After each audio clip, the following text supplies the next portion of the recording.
I'm not quite sure if you've heard, but West Ham do kind of need to sign a striker because we have more goalkeepers than we do strikers, and we basically need to sign one every single year because, well, you know, bad owners and that, and Antonio's got hamstrings like an elastic band. So please, West Ham, watch this video and listen to who I think you should sign.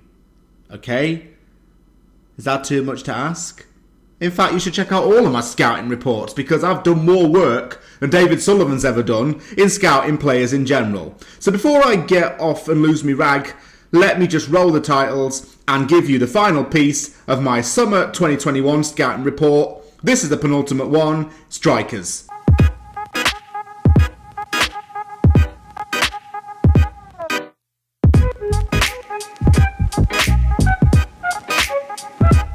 Firstly, if you have been watching all my scouting report videos, big thank you to you, and just wanted to give some insight into targets that I would recommend to West Ham. And it's been met with a generally positive reaction. For all those who watch these videos in this playlist, thank you.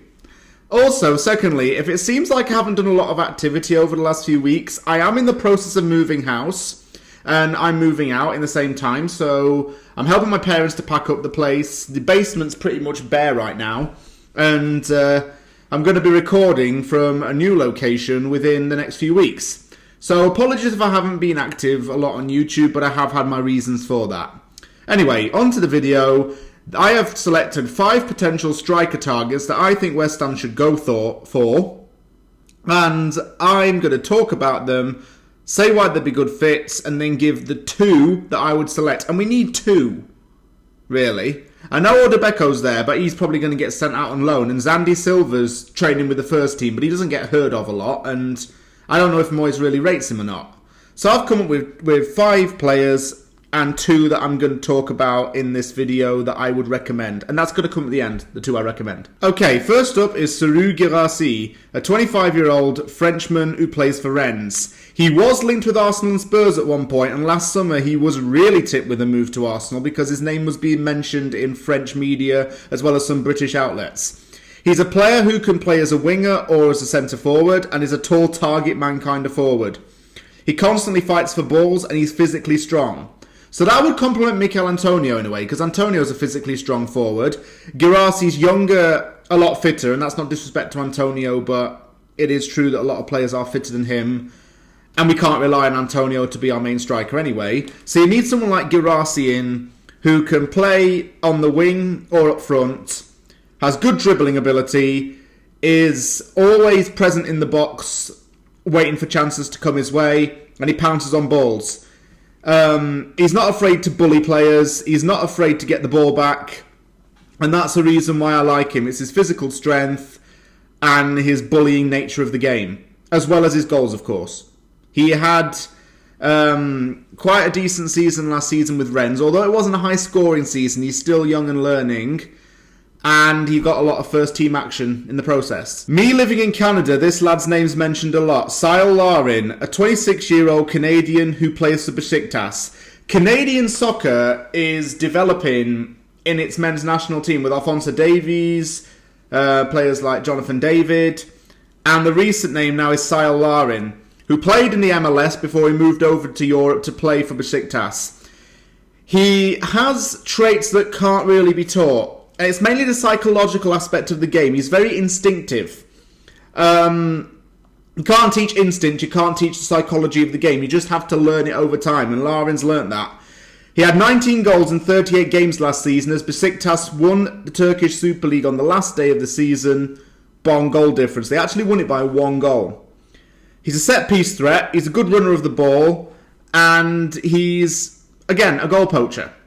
Cyle Larin definitely is someone that I would look into because unlike Mikel Antonio, who doesn't really pounce on balls in the box and tends to go sideways, Larin will go straight through and will go straight through to the ball and create a chance. This is a name that some fans may be familiar with, is Sasha Kalajic. I think I've said his name right. He's Austrian, 23, and he plays for Stuttgart.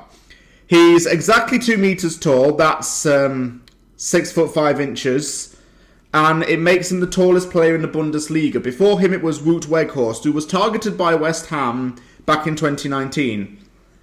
The thing with Sasha is that he's a good player who can head balls, and he plays more between the attacking mid and the centre-forward role. He even admits that himself. He's not a target man forward as such. He's not the goal poacher forward. I'm going to use those two terms a lot in these videos anyway. But he's good at heading balls because of his height, and he's an excellent finisher. He can interchange between two roles from the midfield to striking, and because of this, he's got good technical ability. He's had people call him things like Zlatan Ibrahimovic and the second coming of Peter Crouch because of his height. And he's taken those nicknames on pretty well, and he just likes to boast that he's the tallest player in the Bundesliga. I think West Ham need a player in the height department that's a good forward, and someone who will bully defenders in the box. Sasha does that. Defenders can't outjump him. I came across Myron Boadu while I was doing my notes, and I liked what I saw of him. He's Dutch, but of Ghanaian descent. He's 20 years old and he plays for AZ Alkmaar. His biggest attribute is his pace and his acceleration as well. All he cares about is goal scoring. He's not bothered about all the tippy-tappy, flashy nonsense. He just scores goals, runs with the ball, scores. And described by members of the Dutch media as a modern poacher. 31 games last year, he had 15 goals. He has been a starter in Alkmaar's unit since he was about 18 years old. And to start at 18 years old and to get to where you are and basically have a goal per game ratio of 2-1 is something that definitely stands out to me. So Myron Boadu is in here because of his pace. We need a pacey forward. Someone who's going to complement Ben Rama and Bowen and even Fornals. Boadu would just be a lovely piece of that puzzle. Finally, I'm going to put this name in: Sardar Azmoun, Iranian, 26 years old, who plays for Zenit St. Petersburg in Russia. I rave about this guy as much as I've raved about Robert Skov and Ferdi Kadioglu in past videos. And on Twitter, I talk about those guys a lot. If we don't get in Robert Skov, or actually, no, let me change that. If Robert Skov is no longer a consideration, if in my own scouting, Sardar Azmoun is the man. Why? Because he plays striker, winger, or attacking mid, or number 10. So that's 4 different roles he can play in one. You wouldn't need depth if you got Sardar Azmoun in, because he can play 4 roles, like I say. And he's dubbed the Iranian Messi by the English media. Definitely see why. Acceleration, dribbling, ball control, goals, running with the ball, threatening opponents. This guy is a complete package of a player. He's like Dimitri Payet 2015-16, but on acid. He's like Ben Rama on speed combined with Payet, if you want me to put it that way. Hope I'm allowed to say that. He's compared to a young Zlatan Ibrahimovic, and he was the top goal scorer in the Russian Premier League in 2019-2020. He had 17 goals, and last season he had 19 goals. He spent a lot of time playing in Russia. He's played for Rubin Kazan, and now he's at Zenit. He's got quite a strong family background in football. He is Iranian, but he's got Turkmen and some rural Russian origin behind him as well. And he's a very diverse kind of player. Not just for his heritage, but for his playing style. And the fact that he can play as an attacking mid or as a centre forward and can dribble and cause problems, this is the man for it. Sardar Azmoun, I love the guy. I reckon West Ham could get him for anywhere between 25 to 30 million. I always say it's very tough to choose who I'd go for in these videos, but I made my decision quite easy on this one. I want pacey forwards. Who gets it for me? Myron Boadu, Sardar Azmoun. Why? They'd bully teams. They'd screw up defences. They'd seriously force defences to run back. The pair of these together. You wouldn't need Jesse Lingard to sign if you had Sardar Azmoun. Sardar Azmoun, I guarantee, would start over Lingard. Because why? Azmoun's got more about him than Lingard. And he's younger. So Boadu with his pace and modern poacher goal scoring, and Azmoun with his acceleration, dribbling, etc. This would cause nightmares for opposition defences. So Buadu and Asmuan together, it would be leaving you speechless. Just thinking about it in my head right now, that this would be the ideal perfect combo, and it's who I would sign. I hope you enjoyed the 2021 Scouting Report videos. I like people who viewed them, people who've commented on them, so thank you very much for watching this mini-series.